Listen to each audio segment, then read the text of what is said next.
The first time humanity met the K, Sarah Reeves was terrified of starting an interstellar war, until a stupid joke at a diplomatic reception accidentally became the most important proposal in human history. The recycled air on the Meridian tasted like old coffee and nervous hope.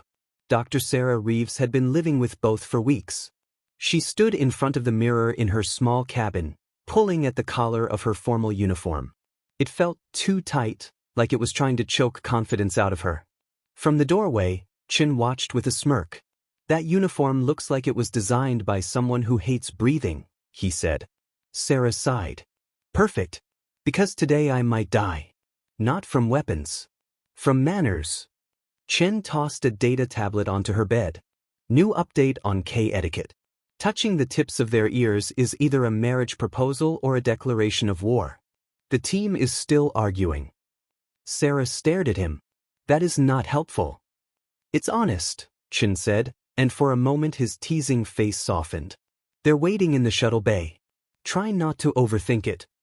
Sarah muttered, "Overthinking is my job," but she grabbed the tablet anyway. 3 weeks ago, the K had seemed like a myth, a rumor wrapped in static. Then their ship appeared near the edge of the system, massive, quiet, and shaped like a crystal flower. They sent a message in 73 Earth languages. Not a threat. Not a demand. Just a polite question. "Are you ready to talk yet?" Earth had panicked, celebrated, argued, and prayed all at once. Governments held emergency meetings.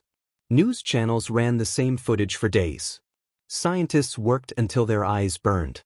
And Sarah Reeves, the only xenolinguist on the mission, became the center of something she never wanted. The moment where one wrong word could change history. Now she walked the Meridian's corridors, trying to ignore the way people looked at her. Some smiled like she was a hero. Some looked away like she carried bad luck. She felt like a person walking to an exam she could not study for. The diplomatic shuttle was ready. Lieutenant Morrison sat in the pilot's seat, calm as if this was a normal supply run. Sarah strapped in behind her, hands folded too tightly in her lap.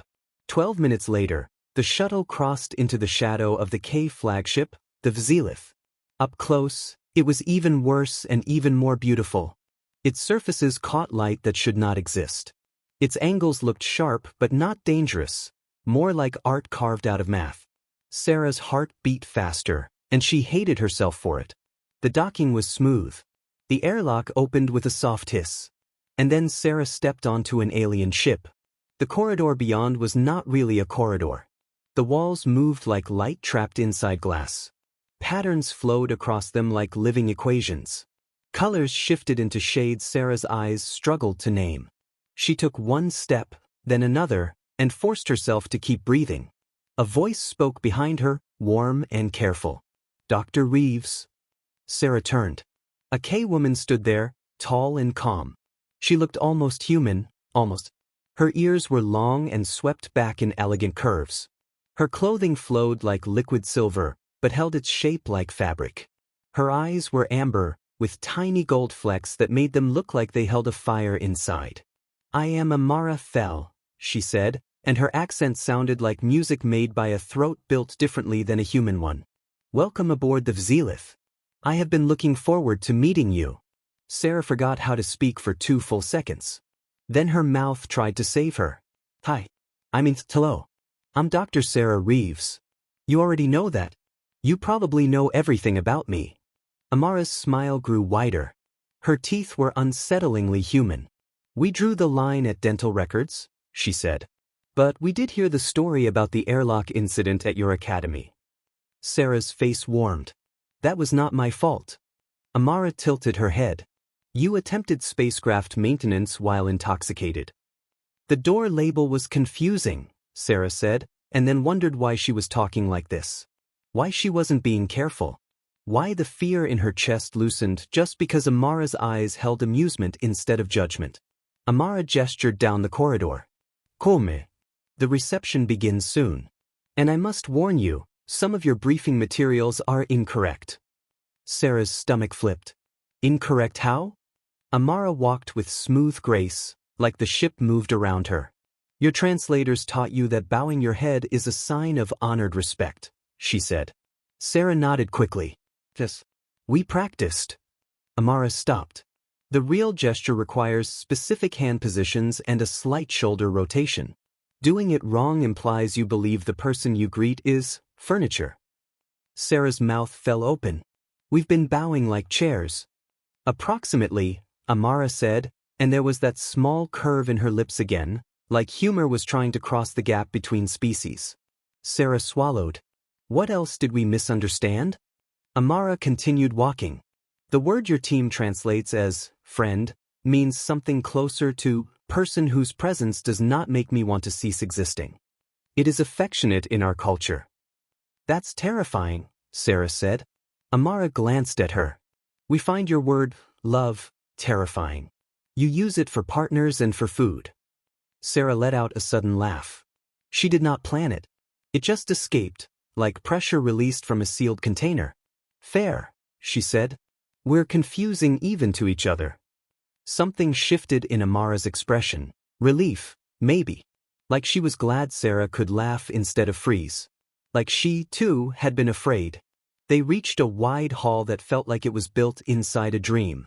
Crystals hung in the air, releasing soft tones that sounded like music made from math. Delegates stood in small groups, their garments shining with moving patterns. A handful of humans waited near the entrance, stiff and uncomfortable, smiling too hard. Stay close, Amara said quietly. And if anyone offers you a blue drink, decline. Because it's poison? Sarah asked. Because your biology will have opinions, Amara said. Sarah stared. That sounds worse than poison. It is worse, Amara said. We had to rewrite our medical safety rules after our first data exchange. Sarah took a slow breath and stepped forward beside Amara. The K delegates turned toward them. Their faces were hard to read. Their ears moved in tiny shifts, like a language inside a gesture. Remember, Amara whispered, shoulders first, then the bow. And do not compliment anyone's ears unless you plan to propose marriage. Sarah's laugh came out tight and strangled. No ear compliments. Got it. As they entered the reception, Sarah felt the weight of every camera, every watching human, every alien eye. She smiled until her cheeks hurt. She repeated the corrected bow until her muscles learned it. She answered questions as carefully as she could, trying to shape each sentence into something safe. And through all of it she felt Amara near her, guiding, watching, steady. At one moment, when Sarah fumbled a phrase and quickly corrected it, she caught Amara looking at her with an expression that was too focused, too thoughtful. It was not the look of a simple host doing her job. It was the look of someone studying something precious. Sarah looked away fast because that idea was impossible. But as the reception moved on and the music math crystals hummed above them, Sarah could not stop thinking one strange thought. In this hall full of aliens and history and fragile diplomacy, the most unsettling thing was not the ship, or the treaty, or the chance of war. It was the way Amara Fell's smile made Sarah feel, like maybe, somehow, she was not alone in the fear. And maybe that was the most dangerous misunderstanding of all. The message arrived at 3 a.m. Sarah was deep in a dream where alien grammar rules chased her through a hallway made of dictionaries when the soft chime of her communicator dragged her awake. She fumbled for the panel beside her bed, hair wild, brain still halfway in sleep. Dr. Reeves, Officer Mendez said. Priority request from the Vzilith. Cultural liaison Amara Thel is asking for a private meeting. 6 hours from now. Sarah blinked. Private meeting? Yes, ma'am. The request is marked urgent. Her stomach dropped. Did she say why? No explanation. Only that it concerns yesterday's reception and is culturally significant. That sounds terrible, Sarah muttered. Tell her I'll be there. When the line went quiet, she fell back against her pillow and stared at the ceiling. Culturally significant could mean anything. A misunderstanding. An insult. A diplomatic mistake she didn't even know she had made. Her brain replayed the reception in painful detail. Every bow. Every word. Every nervous joke. Especially the joke. I'll probably have to marry someone just to survive these dinners. Sarah groaned and pulled a pillow over her face. No, she whispered. There's no way that's the problem. But she did not believe herself. 6 hours later, Sarah stood outside Amara's quarters aboard the Vzilith. The alien hallway shimmered softly around her. Even after yesterday, the ship still felt unreal, like walking inside a painting. The door melted open when she approached. Amara stood inside, wearing simple clothes instead of formal attire. Her ears were slightly flushed at the tips, and Sarah had learned that meant strong emotion. "Dr. Reeves," Amara said quietly. "Thank you for coming." "Sarah," she corrected automatically. "And you sounded urgent." Amara stepped aside to let her in.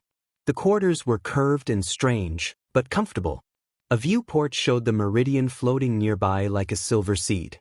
"Coffee?" Amara asked. "You have coffee?" Sarah said, shocked. "We studied your preferences," Amara replied. It seemed important. Sarah accepted the cup. It was good. Alarmingly good. Amara did not sit right away. She paced once, gathering courage. "There is a cultural issue we must discuss," she said. "It involves something you said during the reception." Sarah's heart pounded. "Okay." Amara took a breath. "You joked that you might have to marry someone to survive diplomatic dinners." Sarah winced. "Yeah. Bad humor. I'm sorry if..." "In K culture," Amara continued gently, "we do not joke about partnership bonds.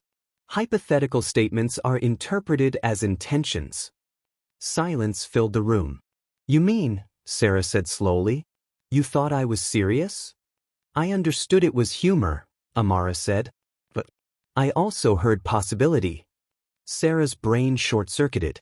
"Possibility of what?" Amara met her eyes. "Of partnership. With me." The words hung in the air like gravity had stopped working. "What?" Sarah said. Amara's hands twisted together. "I have been assigned to study you for months. Your work. Your behavior. Your humor. Over time, my professional interest became personal." Sarah stared at her. "You developed feelings," she said flatly. "Yes," Amara answered. "For someone you'd never met." "Yes." Sarah sat down hard. "This is insane." Amara nodded. "I agree. Which is why I am required to disclose it. If you meant your words seriously, I could not negotiate objectively. I would be compromised." Sarah dragged a hand down her face. "I was joking. I joke when I'm scared. I joke when I don't know what else to say." "I know," Amara said softly. "But hearing it made me realize I had been imagining the same possibility. And that is significant." Sarah looked up. Amara's expression was open and vulnerable in a way that crossed species lines. "You're telling me," Sarah said slowly, "that an alien diplomat has a crush on me because she watched my lectures?" "Among other reasons," Amara replied. "You are compelling." Sarah barked out a nervous laugh. "I'm a disaster. I once set lab equipment on fire because I forgot what I was mixing." "I am aware," Amara said. "It was impressive." "This is not impressive," Sarah insisted. "This is messy and complicated and terrible timing." "Yes," Amara said calmly. "But it is also honest." Silence settled again. "If this is unwanted," Amara added, "I will request reassignment immediately. You deserve a liaison without personal conflict." Sarah looked at her coffee. Her reflection shook slightly on the surface. Part of her wanted to say yes. Fix the problem. Return to safe, professional distance. But another part remembered the way Amara guided her through alien customs. The warmth in her voice. The relief when Sarah laughed. This wasn't just a misunderstanding. It was a choice. "I need time," Sarah said quietly. Amara nodded. "Of course." Sarah stood. Her legs felt unsteady. "Thank you," Amara said softly, "for listening." Sarah gave a small, awkward smile.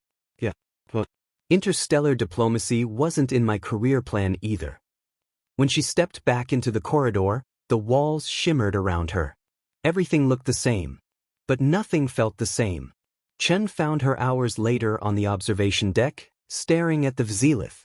"You look like you just solved a paradox and didn't like the answer," he said. "I might be accidentally involved in an alien romance situation," Sarah replied. Chin blinked. I'm going to need more details. She told him everything. When she finished, he leaned back, silent. So, he said finally, alien diplomat has feelings. You're considering it. And this might affect the biggest treaty in history. Yes. And you're scared. Very. Chin nodded slowly. But that means it matters. Sarah looked at him. What if I ruin everything? What if you don't? He countered. You won't know until you choose. Sarah watched the alien ship rotate in the darkness. Somewhere inside, Amara was waiting. Not demanding. Not pushing. Just hoping. And for the first time since the message arrived, Sarah admitted a dangerous truth to herself. She was hoping too. The universe had handed her something impossible. And she didn't know yet if she was brave enough to take it.